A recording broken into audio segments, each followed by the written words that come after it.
গন্ধ? কিসের গন্ধ?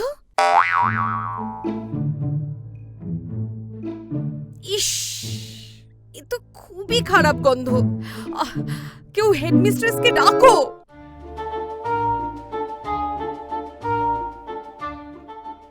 এ তো গাঁদাল পাতার গন্ধ। কেউ ক্লাসে গাঁদাল পাতা ঘষে দিয়েছে, তাই এমন গন্ধ বেরিয়েছে। সে কি? কে করেছে এমন কাজ? কে করেছে বল, না হলে সবাই শাস্তি পাবি। বল। এ যা অবস্থা, আজ আর এখানে ক্লাস করানো যাবে না। আপনি বরং আজ ছুটি দিয়ে দিন। যাও, আজ তোমাদের ছুটি। আর যে করেছো তাকেও বলছি, আর এমন করবে না। যাও।